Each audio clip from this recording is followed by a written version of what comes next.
Support comes from the Missouri Forest Products Association. Missouri produces wood pallets, railroad ties, white oak barrels, hardwood floors, and more. Details on the variety of products made in the state are at choosewood.com. From the St. Louis Public Radio Newsroom, this is The Gateway. It's Monday, June 17th. I'm Wayne Pratt. Ahead, the Magic House Children's Museum recently opened a new location along Delmar Boulevard to inspire children to create and possibly become entrepreneurs. Magic House President Beth Fitzgerald. So a lot of what we're trying to do here is excite kids about making things, creating things that they can then go home and do at home too. St. Louis Public Radio's Corinne Ruff took a tour of the new space on the first day of summer camp. First, the news. Missouri Republicans are set to defend key statewide offices during the 2020 election cycle. As St. Louis Public Radio's Jason Rosenbaum reports, the party may not be able to depend on national money to help office holders. During last year's election cycle, tens of millions of dollars poured into the state from national groups trying to influence the U.S. Senate race between Josh Hawley and Claire McCaskill. Missouri Republican Party Executive Director Gene Evans says that helped other GOP candidates win elections further down the ballot. But Evans says likely candidates such as Governor Mike Parson should not expect a similar situation next year, especially with President Donald Trump expected to easily win Missouri's electoral votes. Going into 2020, as far as we know, there will be no national money coming in to help the president win in a state where he's plus 19. Missouri Republicans will also try to keep their party in charge of down-ballot statewide offices like Attorney General and Secretary of State.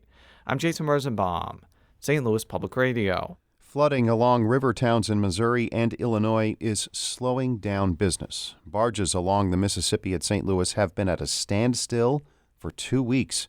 Butler Miller operates a small company in St. Louis, and one of his barges with fish meal can't be unloaded at least for another week. I think a lot of the people are waiting for the upper Mississippi to open because they have fertilizer to deliver. So you have a lot of loaded barges just sitting in St. Louis waiting to go to the upper Mississippi. And that is somewhat due to lock problems, too. The water's not helping. The National Weather Service says the Mississippi River at St. Louis is still at major flood stage.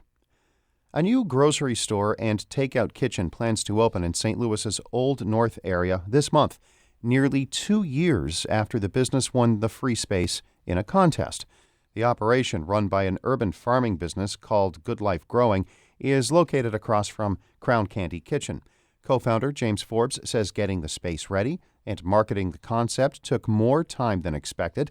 He says area foot traffic is light, but chess games and movie nights in the space should help promote the business. That's our big game plan, is to host so many free to the public events that more people show up for the event and say, oh, hey, they're selling groceries here too, I'll buy something. By winning the contest, Old North Provisions received 2 years free rent and a nearly finished kitchen.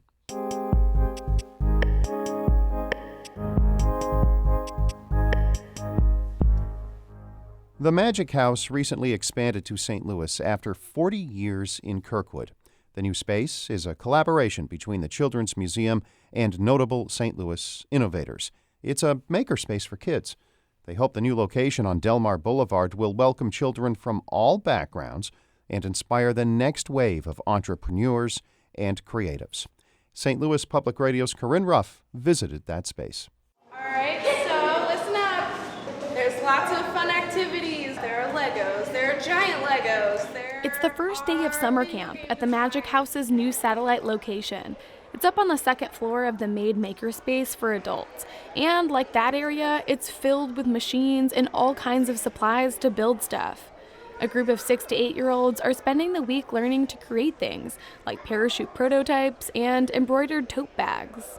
So a lot of what we're trying to do here is excite kids about making things, creating things that they can then go home and do at home too. That's Beth Fitzgerald, president of the Magic House. She says over the last few years, the Kirkwood-based organization has experimented with pop-ups, but this is the first permanent location in St. Louis.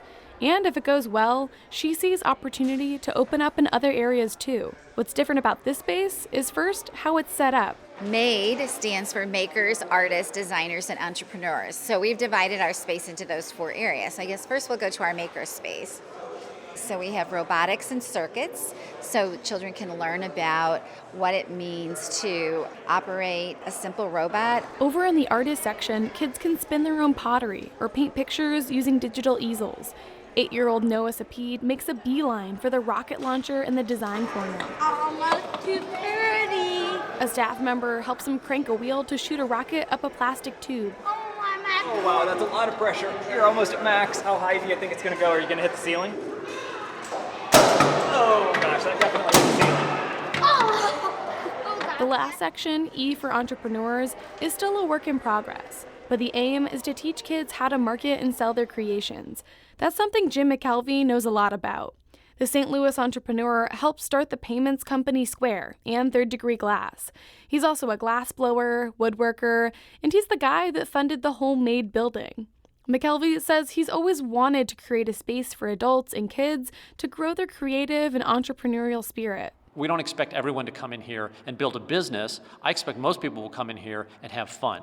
Maybe make some things that they can use themselves or give away or something like that. But there are also those people who will start businesses. And the point is, we have all the tools here to do that.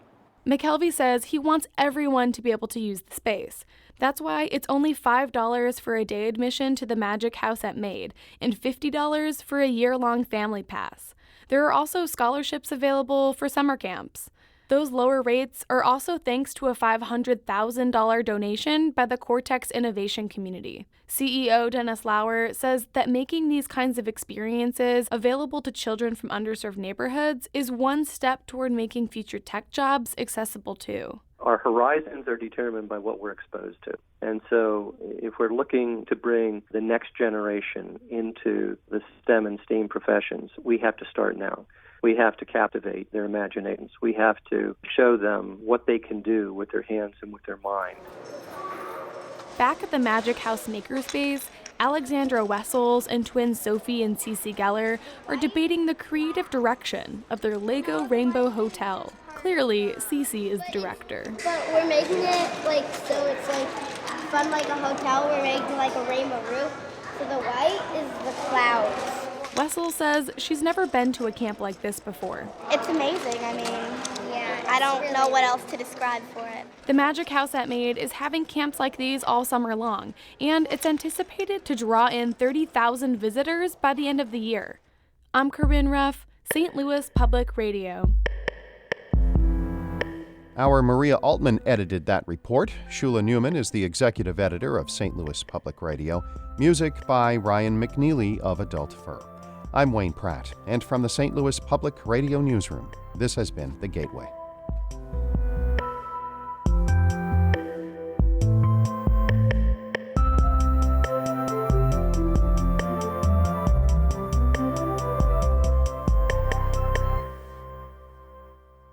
Support comes from the Missouri Forest Products Association.